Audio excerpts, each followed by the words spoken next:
Welcome to the What is Stoicism podcast. This episode is a reading of Book 7 of Marcus Aurelius' Meditations. This is evil. It is that which you have often seen. Have this ready to hand at every emergency, that this is what you have often seen. You will in general find the same things repeated up and down the world. The ancient chronicles are full of them. Those of the Middle Age, the recent. Cities and households today are full of them. There is nothing new. All alike, familiar and short-lived. Your principles are living principles. How else can they become lifeless, except the images which tally with them be extinguished? And with you it lies to rekindle them constantly. I am able to think as I ought about this. If I am able, then why am I troubled? Things outside my understanding are nothing at all in regard to my understanding. Master this and you stand upright. To come back to life is in your power. Look once more at things as you once did, for herein to come back to life consists.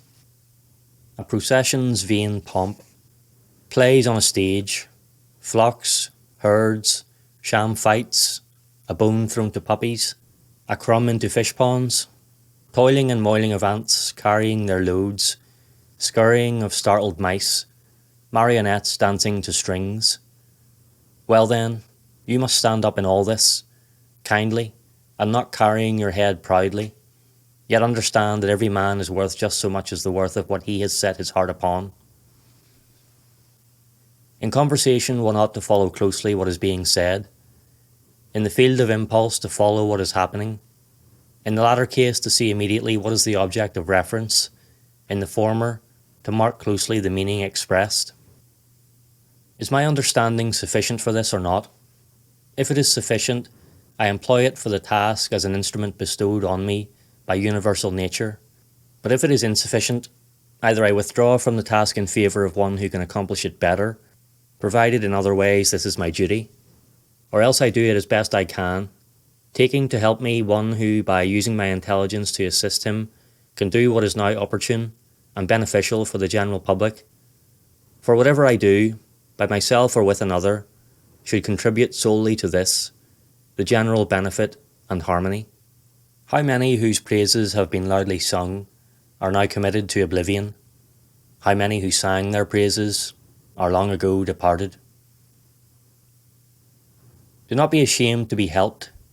The task before you is to accomplish what falls to your lot, like a soldier in a storming party. Suppose you are lame and cannot scale the wall by yourself, yet it can be done with another's help. Let not the future trouble you, for you will come to it, if come you must, bearing with you the same reason which you are using now to meet the present. All things are woven together, and the common bond is sacred, and scarcely one thing is foreign to another, for they have been arranged together in their places, and together make the same ordered universe. For there is one universe out of all, one God through all, one substance and one law, one common reason of all intelligent creatures and one truth, if indeed the perfection of creatures of the same family and partaking of the same reason is one. Everything material vanishes very swiftly in the universal substance. Every cause is very swiftly taken up into the universal reason, and the memorial of everything is very swiftly buried in eternity. For a reasonable creature, the same act is according to nature and according to reason. Your job is to stand upright, not be held upright. Reasonable beings constituted for one fellowship of cooperation are in their separated bodies analogous to the several members of the body in individual organisms. The idea of this will come home to you more if you say to yourself, I am a member of the system made up of reasonable beings. If, however, by the change of one letter, you call yourself a part, you do not yet love men from your heart. Well-doing is not yet a joy to you for its own sake. You are still doing it as a bare duty, not yet as though doing good to yourself. Let what will from outside happen to what can be affected by this happening. For the parts which are affected shall, if they please, find fault, whereas I myself, Unless I conceive the accident to be evil, I'm not yet harmed, and it is in my power not to conceive it to be evil. Whatever anyone may say or do, I am bound to be good, exactly as if gold or emerald or purple were continually to say this. Whatever anyone may do or say, I am bound to be an emerald and to keep the colour that is mine. The governing self does not create disorder for itself. I mean, for instance, it does not alarm itself or lead itself to appetite. If, however, anyone else can alarm it or give it pain, let him do so, for it will not itself, with the consent of its judgment, turn to such moods. Let the body, if it can, be careful itself to suffer nothing, and the vital spirit which entertains fear and grief, if it suffers anywhere, let it say that it does. But that which delivers judgment generally on those affections will not suffer, for it will not itself be hasty to deliver such a judgment. The governing power regarded by itself has no wants, unless it create want for itself, and in the same way it is untroubled and unhindered, unless it trouble and hinder itself. Happiness is a good genius or a good familiar spirit. What then are you doing here, phantom of imagination? Depart, in God's name, the way you came. I have no need of you, but you have come according to your ancient habit. I am not angry with you. Just depart. Is it change that a man fears? Why, what can have come to be without change? And what is dearer or more familiar to universal nature? Can you yourself take a bath unless the firewood changes? Can you be nourished unless what you eat changes? Can any other service be accomplished without change? Do you not see that it is precisely your changing which is similar and similarly necessary to universal nature? Through the matter of the whole, as though a winter torrent, all bodies are passing, co-natural with the world and cooperating with it, as our members work with one another. How many a Chrysippus, a Socrates, an Epictetus has eternity already sucked down? Let the same thought strike you in the case of any single individual or object. One thing only troubles me, that I may not myself do something which the constitution of man does not intend, or in the way it does not intend, or which at this moment it does not intend. Near at hand is your forgetting all, near to, all forgetting you. It is a property of man to love even those who stumble. This feeling ensues if it occurred to you at the time that men are your kindred, and go wrong because of ignorance and against their will, that in a little while both of you will be dead, but above all, that he did you no harm, for he did not make your governing self worse than it was before. Universal nature, out of its whole material, as from wax, models now the figure of a horse, then melting this down uses the material for a tree, next for a man, next for something else, and these, every one, subsist for a very brief while. Yet it is no hardship for a box to be broken up, as it was none for it to be nailed together. A scowl on the face is eminently against nature, and whenever it is often repeated, the expression dies or is at last extinguished, so that it loses the power to light up again.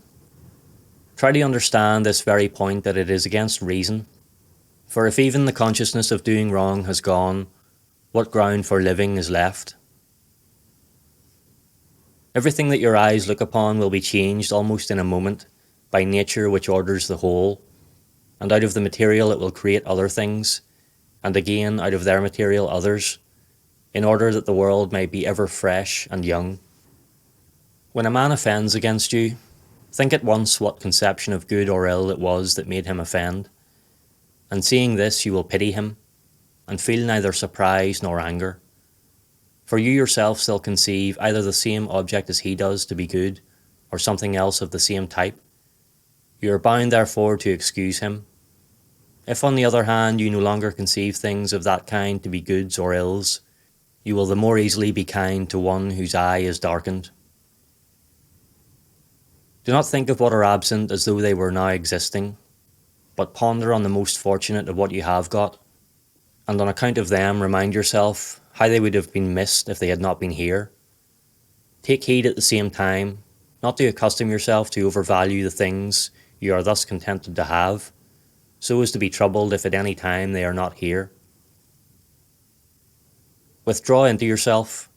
The reasonable governing self is by its nature content with its own just actions and the tranquillity it thus secures. Wipe away the impress of imagination. Stay the impulse which is drawing you. Define the time which is present. Recognize what is happening to yourself or another. Divide and separate the event into its causal and material aspects. Dwell in thought upon your last hour. Leave the wrong done by another, where the wrong arose. Direct your thought to what is being said. Let your mind gain an entrance into what is occurring and who is producing it.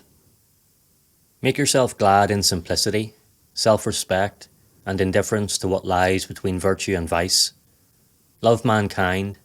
Follow God. Democritus says, all sensibles are ruled by law, but in reality the elements alone exist. Enough for you to remember that all exist by law. Now is there very little else. On death, either dispersal, if we are composed of atoms, or if we are a living unity, either extinction or a change of abode. On pain, what we cannot bear removes us from life. What lasts can be borne. The understanding, too, preserves its own tranquillity by abstraction, and the governing self does not grow worse. But it is for the parts which are injured by the pain, if they can, to declare it. On fame, see what their minds are like, what they avoid, what they pursue, and besides, that as the sands are constantly carried over one another, hiding what went before, so in our life what was before is very swiftly hidden by what is carried after. Do you really imagine that an intelligence endowed with greatness of heart, and a vision of all time and all reality, thinks this mortal life to be a great thing? Impossible, was his answer. Then such a man as that will consider even death not a thing to be dreaded, will he not? Most assuredly. A king's part, to do good and to be reviled.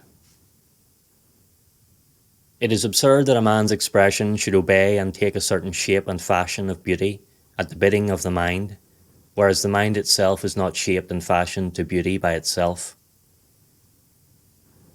Man must not vent his passion on dead things, since they care nothing. May it be joy that you give to the immortal gods and to men. Life, like ripe corn, must to the sickle yield, and one must be, another ceases to be. Were the gods careless of my sons and me, yet there is reason here. For with me stand both righteousness and good. Mourn not with them that sorrow, feel no thrill. But I should have a right answer to give him as follows. You speak unadvisedly, my friend, if you fancy that a man who is not worth anything ought to take the risk of life or death into account, and not to consider only one thing when he is acting, whether he does what is right or wrong, the actions of a good man or bad. For really and truly, men of Athens, the matter stands like this. Wherever a man takes post, believing it to be the best, or is posted by his captain, there he ought, as I think, to remain and abide the risk, taking into account nothing, whether death or anything else, in comparison with his dishonour. But consider, my friend, whether possibly high spirit and virtue are not something other than saving one's life and being saved. Perhaps a man who is really a man must leave on one side the question of living as long as he can, and must not love his life, but commit these things to God, and believing the woman's proverb that no one ever escaped his destiny, must consider with that in his mind how he may live the best possible life in the time that is given him to live. Watch and see the courses of the stars as if you ran with them, and continually dwell in the mind upon the changes of the elements into one another, for these imaginations wash away the foulness of life on the ground. Moreover, when discoursing about mankind, look upon earthly things below as if from some place above them. Herds, armies, farms, weddings, divorces, births, deaths, noise of law courts, lonely places, diverse foreign nations, festivals, mournings, marketplaces, a mixture of everything, and an order composed of contraries. Behold the past, the many changes of dynasties. The future too, you are able to foresee, for it will be of like fashion, and it is impossible for the future to escape from the rhythm of the present. Therefore, to study the life of man for 40 years is no different from studying it for 100 centuries, for what more will you see? The earth-born parts return to earth again, but what did blossom of ethereal seed returns again to the celestial pole, or else this, an undoing of the interlacement of the atoms and a similar shattering of the senseless molecules. With gifts of meat and drink and magic charms, turning aside the current, not to die, man must endure whatever wind doth blow from God and labour still without lament. A better man at wrestling, but not more sociable or more modest or better trained to meet occasion or kinder to the faults of neighbours. Where work can be accomplished according to the reason which is common to gods and men, there is nothing to fear. For where it is possible to obtain benefit by action which moves on an easy path and according to your constitution, there is no injury to suspect. Everywhere and continually it is in your power to be reverently content with your present circumstance, to behave to men who are present with you according to right, and to handle skilfully the present impression, that nothing you have not mastered may cross the threshold of the mind. Do not look round to the governing selves of men different from yourself, but keep looking straight forward to the goal to which nature is leading you, universal nature through what befalls you, and your own nature by what has to be done by yourself. Now each must do what follows from its constitution, and while the other creatures are constituted for the sake of the reasonable, just as in all else the inferior are for the sake of the superior, the reasonable are for one another's sake. Thus the principal end in man's constitution is the social, and the second, to resist the passions of the body, for it is a property of reasonable and intelligent movement to limit itself, and never to be worsted by movements of sense or impulse. For each of those belong to the animal in us, but the movement of intelligence resolves to be sovereign, and not to be mastered by those movements outside itself. And rightly so, for that is constituted by nature to make use of them. The third end in a reasonable constitution is to avoid rash judgment, and not to be deceived. Let the governing self, therefore, hold fast to these, and progress on a straight path, and it possesses what is its own. As though you were now dead and have not lived your life up to the present moment, use the balance remaining to live henceforward according to nature. Love only what falls to your lot and is destined for you. What is more suited to you than that? On each occurrence, keep before your eyes those to whom the same happened, and then they were sorry, were surprised, complained, and now where are they? Nowhere. Very well, do you too desire what they desired? Will you not leave the moods of others to those who shift their moods and are shifted, and yourself be entirely concerned with the way to treat them? For you will treat them well, and they will be material for yourself. Only attend and resolve to be fair to yourself in all that you do, and call both things to your mind, that what you do is important, and that it is unimportant in what sphere your action lies. Delve within. Within is the fountain of good, and it is always ready to bubble up, if you always delve. The body too should be composed, not sprawling about, whether in motion or in repose.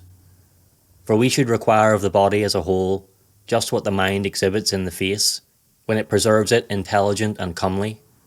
But all these precautions must be adopted without affectation.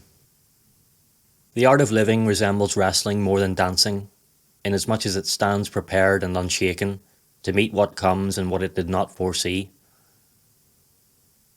Constantly stop and consider the manner of men these are, whose testimony you desire to gain, and their ruling principles. For if you will look into the sources of their judgment and impulse, you will not blame those who stumble involuntarily, nor will you invite their testimony to yourself. No soul is willing to be robbed of the truth, he says. The same holds of justice too, of temperance, of kindness, and the like. It is most necessary to remember this continually, for thus you will be more gentle to all men. In the case of every pain, be ready with the reflection that it is not an evil, and does not injure the intelligence at the helm, for it does not destroy it, insofar as the soul is reasonable and social. In the case of most pains, however, the saying of Epicurus should help you. Pain is neither intolerable nor continuing, provided you remember its limits and do not let your imagination add to it. Remember too that many disagreeable feelings are identical with pain, and yet we do not perceive that they are. Drowsiness, for example, and extreme heat, and loss of appetite. Whenever then you are disgusted in one or other of these ways, say to yourself, you are giving in to pain. See that you do not feel to the inhuman what they feel to mankind. How do we know that Teleges was not in character superior to Socrates? It is not enough that Socrates won more glory by his death, argued more fluently with the sophists, spent the whole frosty night in the open with more endurance, thought it braver to refuse when ordered to arrest Leo of Salamis, and carried his head high in the streets, a trait in regard to which one might question whether it was true. No, we have to consider this: what kind of soul Socrates had, whether he could be content with being just in his dealings with men, and righteous in his dealing with the gods, whether he was neither hastily indignant with wickedness, nor a servant to any man's ignorance, whether he neither accepted as unfamiliar anything assigned by universal nature, or endured it as intolerable, nor submitted his mind to be affected by the affections of the flesh.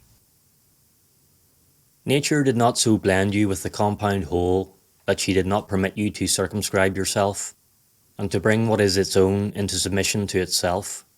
Always bear this in mind, and further that to live the blessed life rests upon very few conditions. And do not, just because you have abandoned hope of being a thinker and a student of science, on this account despair of being free, modest, sociable, and obedient to God, for it is possible to become an entirely godlike man, and yet not to be recognized by anyone.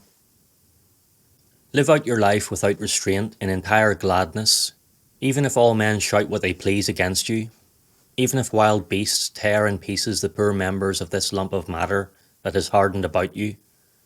For in the midst of all this, what hinders the mind from preserving its own self in tranquillity, in true judgment about what surrounds it and ready to use of what is submitted to it, so that judgment says to what befalls it, this is what you are in reality, even if you seem other in appearance, and good use says to what is given to it, I was looking for you, for the present is to me always material of reasonable and political virtue, that is, generally speaking, of the art of man or God, since whatever comes to pass is suited to God or man, and is neither novel nor hard to deal with, but familiar and easy to handle. Perfection of character possesses this: to live each day as if the last, to be neither feverish nor apathetic, and not to act a part. The gods, who have no part in death, are not grieved because in so long an eternity they will be obliged always and entirely to suffer so many and such worthless men, and besides they take care of them in all kinds of ways. Yet do you, who are all but at the point of vanishing, give up the struggle, especially since you are one of the worthless. It is ridiculous not to flee from one's own wickedness, which is possible, but to flee from other men's wickedness, which is impossible. Whatever the reasonable and political faculty discovers to be neither intelligent nor social, with good reason it decides to be beneath itself. When you have done good, and another has been its object, why do you require a third thing besides, like the foolish, to be thought to have done good or to get a return? No one wearies of receiving benefits, and to benefit another is to act according to nature. Do not weary then of the benefits you receive by the doing of them,